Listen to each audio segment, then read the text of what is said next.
السلام عليكم ورحمة الله وبركاته. kusoo dhawaada mar kale asxaabay kanaalkeen.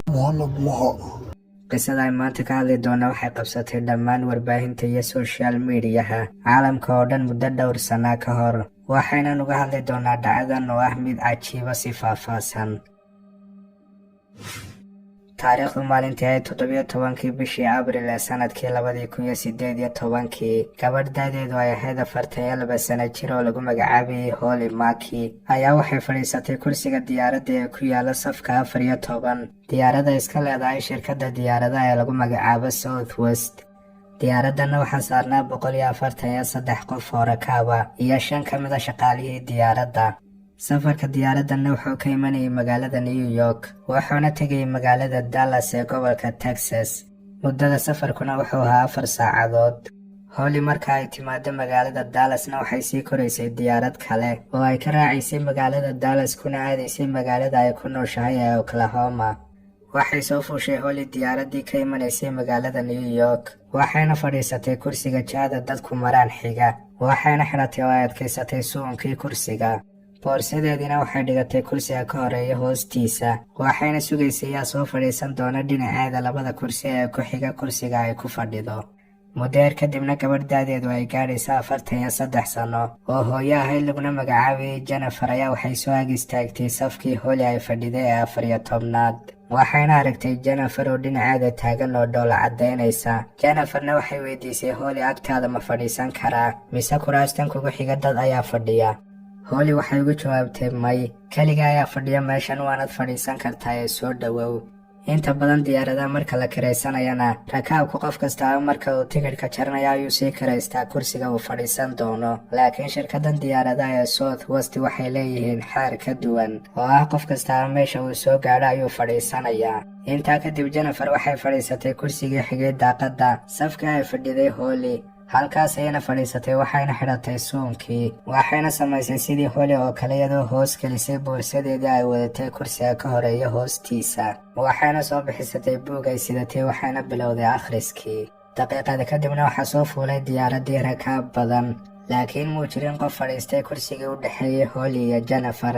sababtoo si guud dadku ma jecla inay ku fadhiistaan kursiga ku yaala dhexda, sababtoo waa arrin aan ahayn mid qofku uu ku raaxaysanayo.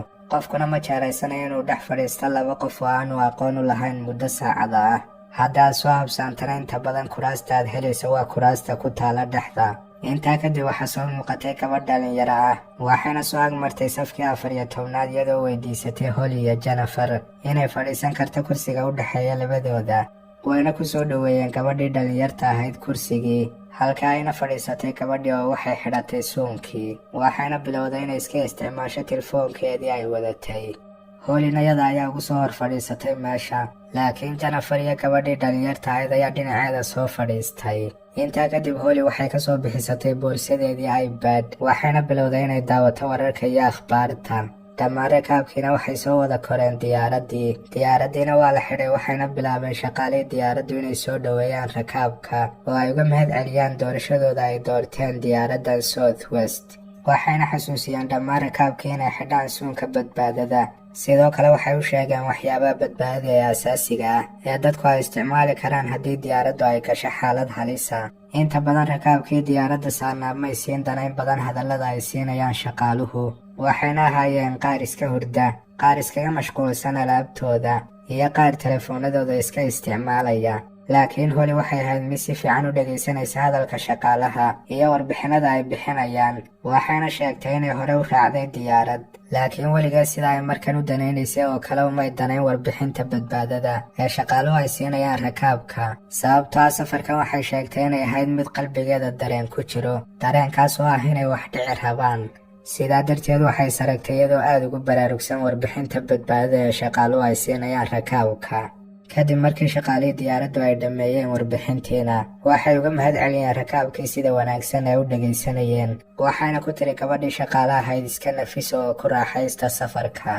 laakiin Holly may nafisin, sababtoo sidaan soo sheegnay waxay sheegtay inay ahayd mid warwarsan. talabaadna waxay xasuusatay inay soo cabtay koob weyn oo kafeega barafka ah ka hor intaanay soo fuulin diyaaradda, waxayna ahayd mid u baahan musqusha. laakiin diyaaraddu hadda ayuunbay bilowday dhaqaaqii iyo socodkii. markaa istrikaana gabadhii ka shaqaynaysay diyaaradda ayaa u sheegtay inay fadhiisato oo aan la ogolayn inay aado musqusha hadda ilaa ay diyaaraddu ku xasilaysa hawada. sidaa darteed Holly may ahayn mid nafistay jidh ahaan iyo nafsad ahaanba, waxayna ahayd mid eegaysa daaqadda dhanka bidix ka xigta. diyaaraddiina waxay bilowday inay xawaaro sare ku dhaqaaqdo wayna kacday oo waxay ka duushay madaarkii. markii diyaaraddu ay kacdayna Holly waxay sugaysay iyadu wakhtiga uu yeedhi doono codka u ogolaanaya rakaabka inay ka kici karaan kuraastooda oo ay aadi karaan musqusha. waxayna sugaysay codka kabtanka ee odhanaya waxaan gaarnay saraynta intaas leeg. xaalka iyo wadciguna waa mid aamina, rakaabkuna waxay awood u leeyihiin inay ka kacaan kuraastooda. laakiin diyaaraddii hawada ay gashay welina may ka maqal shaqaalihii diyaaradda ogolaanshahaas oo sheegaya in la kici karo. intaa kadib waxaa hadlay kabtankii diyaaradda wuxuuna yidhi diyaaraddu waxay gaadhay oo ay maraysaa saraynta intaas leeg, laakiin wuxuu sheegay weli inaan loo ogolayn in qofna uu kursigiisa ka kaco. sababtaa wuxuu sheegay waxaa la filayaa in dabayl xooggan ay soo dhacdo. Holly oo sugi kari lahayd markii hore inta looga ogolaanaya inay kacdo waxay noqotay mid siiniya jabsan. Jennifer oo xigtay dhanka daaqadda buugna akhrisanaysa ayaa waxay dareentay in Holly xaaladeedu aanay wanaagsanayn. waxayna weydiisay ma wanaagsan tahay, ma wax dhibaato ayaa ku haysta. Hollyna waxay ugu jawaabtay waxaan doonayaa inaan suuliga gala si degdega. Jenniferna niyadda ay u dejisay waxayna ku tiri hadda uu dhow yahay wakhtigii la fasaxi lahaa rakaabka ee iska sabir, wakhti yar ayaa hadhaye. Jenniferna waxay iskaga laabatay akhrintii buugga.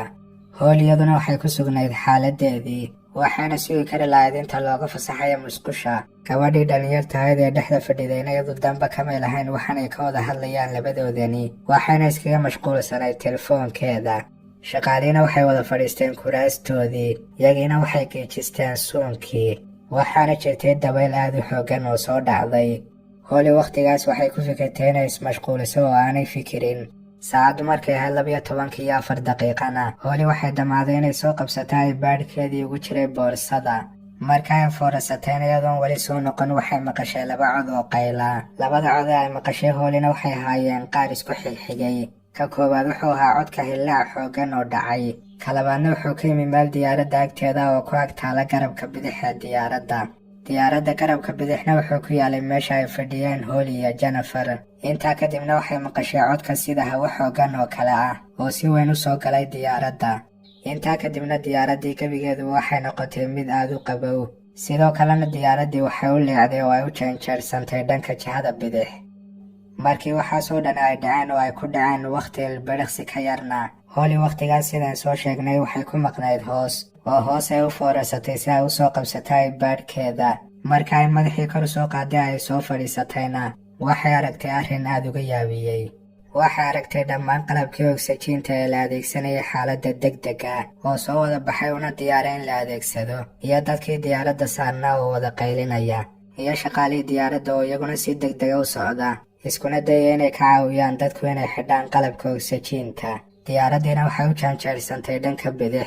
Holly markiiba waxay soo qabsatay ogsajiintii kursigeeda ku beegnayd, waxayna ahayd mid naxsan oo aad u cabsanaysa. laakiin markii dhinaceedii bidix ay eegtay waxay ilowday gebi ahaanba arrinkii ogsajiinta, waxayna ku aragtay dhankeedii bidix arrin cabsi leh. codkii weynaa ee markii hore baxay wuxuu ahaa cod ka soo baxay matoorka ku yaala garabka bidix ee diyaaradda. codkaasna waxaa sababay waxa qarxay matoorkaas halkaas ku yaalay. markii uu qarxay matoorkaasina waxaa jira wax lagu magacaabo cowling-kana waa qalab ku rakiban matoorka bannaankiisa wuxuuna ilaaliyaa matoorka. kaasi aana qarxay oo meela ku kala duulduulay. gobol ka mid a gobolladii qalabkaasi aana soo duulay wuxuuna ku soo dhacay daaqaddii safka 14aad oo ahaa isla safkii ay fadhiyeen Jennifer iyo Holly. marka ay sidaas dhacdayna waxaa burburtay daaqaddii ay fadhiyeen gebi ahaanba, waxayna ku sababtay arrintaasi cadaadis weyn diyaaraddii. xitaa haddii dalool yari uu ka furmo diyaaradda gudaheeda iyadoo diyaaraddu hawada ku jirta, daloolkaasi wuxuu ku sababayaa diyaaradda inay soo gasho dabayl aad u xooggani. wixii meesha joogana ha ahaadaan dad ama alaab, waxaa jiidanaysa hawada ka imanaysa daloolkaas oo dhankeeda ayuu soo jiidanaysaa hawadu. qisadan dhexdeedana sidaas ayaa dhacday. markii daaqaddii ay burburtay, Jennifer oo ahayd tii fadhiday kursigii xigay dhanka daaqadda ayaa markiiba waxaa jiidatay hawadii, waxayna ka saartay daaqaddii. laakiin maadaama ay xidhnay suunkii badbaada, arrinkaasi wuxuu ka dhigay inaanay ka wada bixin daaqadda. laakiin qaybtii sare waxay ahayd mid ka baxsan daaqadda oo hawadii ayaa ka saartay daaqadda.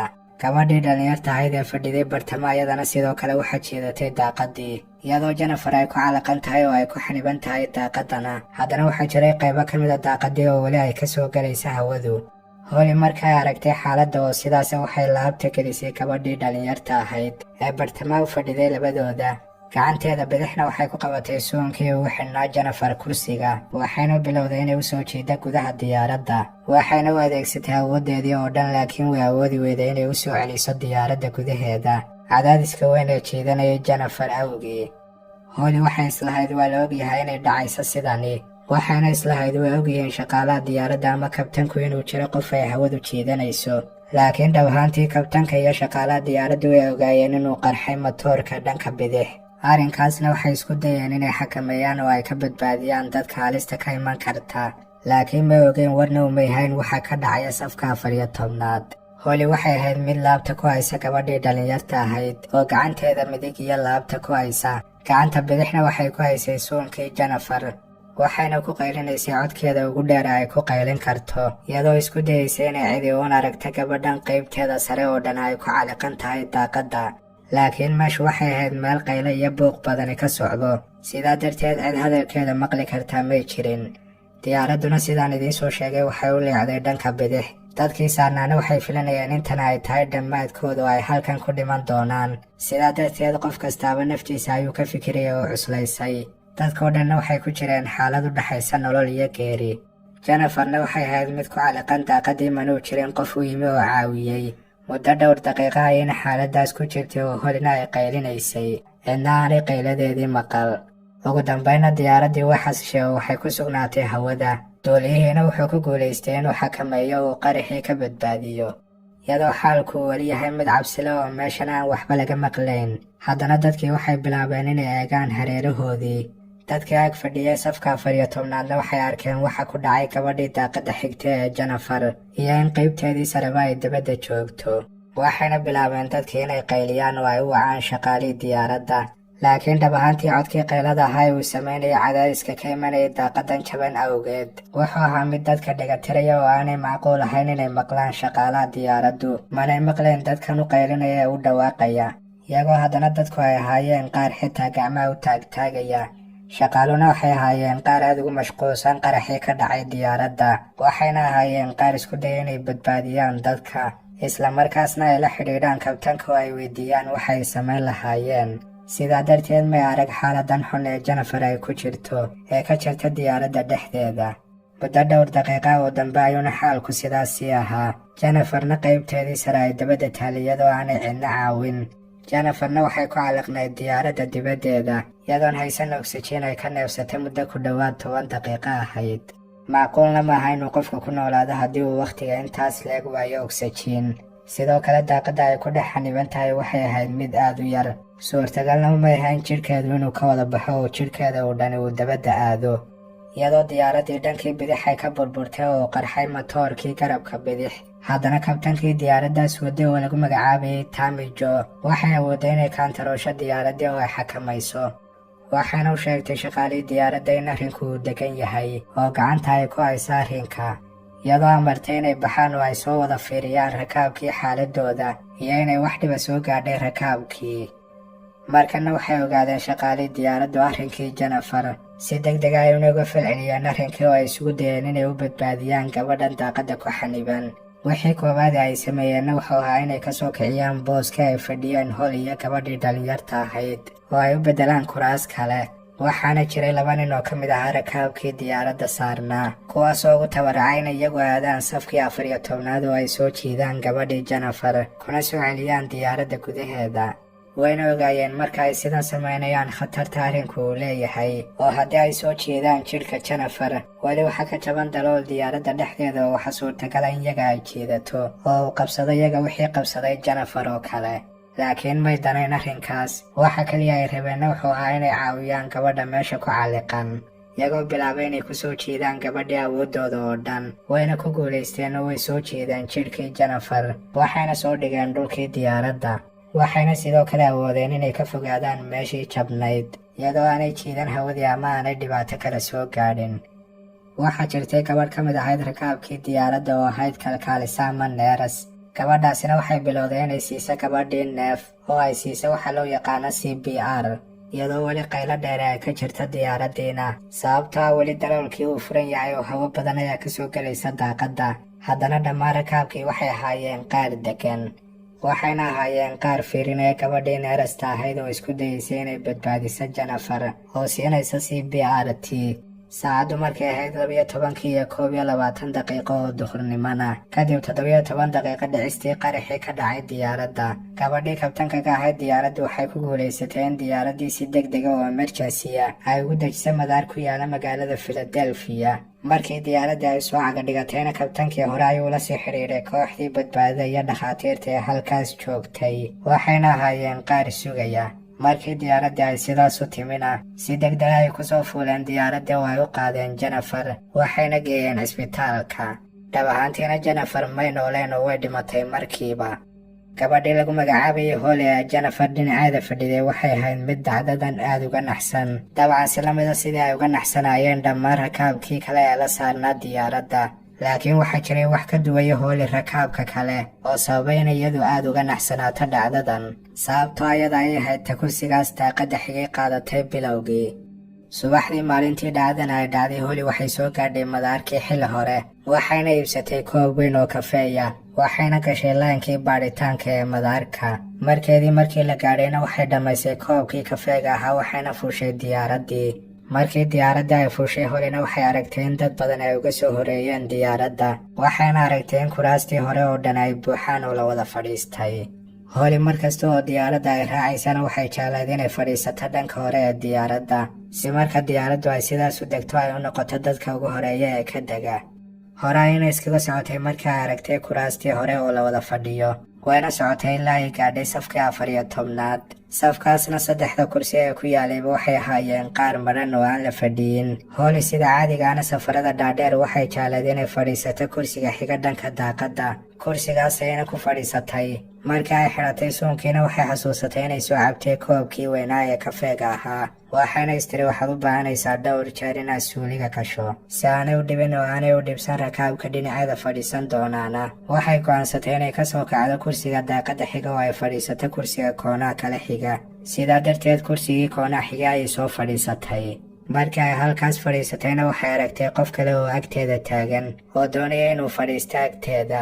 qofkaasina waxay ahayd gabadhii Jennifer, sidaasayna ku fadhiisatay Jennifer booskaas oo Ilaahay ayaa qoray iyadoo ay noqoto ta maalintaas halkaas ku dhimata.